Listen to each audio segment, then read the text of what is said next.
오늘도 주님이 공급하여 주시는 풍성한 생명의 양식과 넘치는 은혜와 생명을 주는 보혈의 회복과 참된 평강이 충만하여 지기를 주 예수 그리스도의 이름으로 축복합니다. 아멘.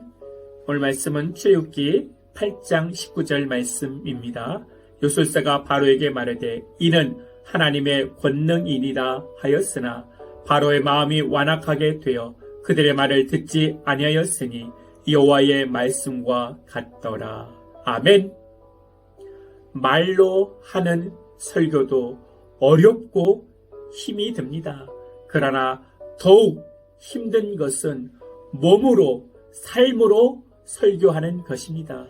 그러기 위해 더욱 엎드려져야 합니다. 더욱 말씀 앞에 멈추는 시간이 필요합니다.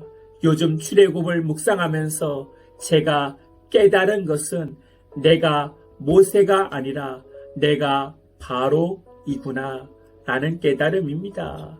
나를 대신하여 바로가 먼저 매를 맞고 재앙을 받는구나 하는 깨달음입니다.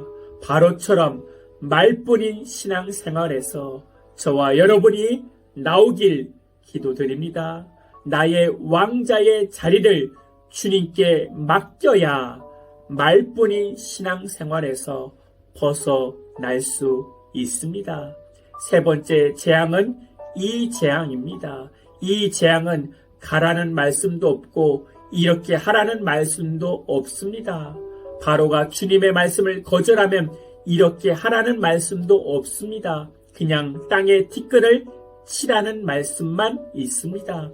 여기 이라고 번역된 말은 히브리 말이 키남이라는 단어입니다. 이것이 이라고 번역하는 것은 애매한 단어입니다. 그래서 많은 학자들이 사람을 쏘는 작은 목이라고 말을 합니다. 티끌이 없는 곳이 있습니까? 온 세상이 티끌입니다. 티끌이 작은 모기가 되어 사람을 쏜다고 생각해 보세요. 얼마나 고통스럽겠습니까? 모기가 10월과 11월에 발생하는 것도 문제인데 이제는 땅의 티끌들이 모기로 가득 차게 돼서 사람을 쏘는 것입니다. 요술사들이 이것을 흉내내려고 했는데 이 재앙은 따라하지 못했습니다. 그래서 19절에 요술사가 바로에게 말하되 이는 하나님의 권능이니이다. 이 요술사의 고백은 진실된 고백입니까? 가짜 고백입니까?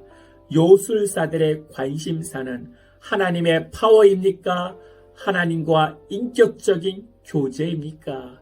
이들이 지금 하나님의 인격적인 교제와 순종에는 전혀 관심이 없습니다. 오직 하나님의 파워에만 관심이 있는 것입니다. 이들이 하나님의 권능이라고 말하는 것은 귀신들이 하나님의 권능이라고 말하는 것과 같은 고백입니다.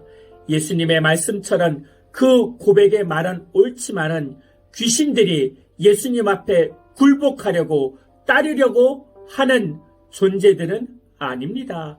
말 자체는 문제가 없습니다. 이는 하나님의 권능이라는 말은 종교적인 언어입니다. 그 자체는 옳은 것이지만 사단이 하나님의 권능이라고 말하면서 하나님 앞에 회개하거나 순종하기 위해서 그 말을 하는 것이 아닙니다. 그래서 이 고백은 가증스러운 것입니다. 이러한 지식은 믿음으로 아무런 도움이 되지 못합니다. 우리가 고백을 옳게는 하지만 그 고백대로 살지 않고 있다면 애굽의 요술사들 같은 고백을 하는 것입니다. 내가 하는 고백이 하나님 앞에 엎드려지기 위한 고백인지 말뿐인 고백인지 깊게 생각해 보아야 합니다. 신앙생활을 오래 하다 보면 종교적인 구렁이가 되어 말로는 멋진 고백을 합니다. 대표적인 사람이 저입니다. 제가 그렇게 살아갑니다. 말은 잘합니다. 맞는 말을 합니다. 그런데 행함이 없는 모습을 보며 오늘도 저는 회개합니다. 오늘을 살아가면서 하나님의 말씀이 내 삶과 상관이 있어야 합니다. 나의 돈과 상관이 있어야 합니다. 나의 시간과 상관이 있어야 합니다. 나의 건강과 상관이 있어야 치료가 되고 회복이 되고 축복이 되는 것입니다. 믿으십니까? 나의 말뿐인 신앙에서 나의 삶으로 고백하고 하나님을 나의 왕자의 자리에 모시는 복된 그리스도인들 되기를 기도드립니다. 아멘. 하나님, 옳은 신앙의 고백에서 삶으로 하나님을 고백하는 자리까지 나갈 수 있도록 은혜 내려 주시옵소서. 삶으로 하나님을 고백하여 삶으로 하나님의 능력을 만나게 하여 주시옵소서. 주 예수 그리스도의 이름으로 기도하옵나이다. 아멘. 이제는 우리 주 예수 그리스도의 은혜와 만극하신 하나님의 사랑과 성령님의 내주교통 충만케 하심이 이제부터 영원토록 함께할지어다. 아멘.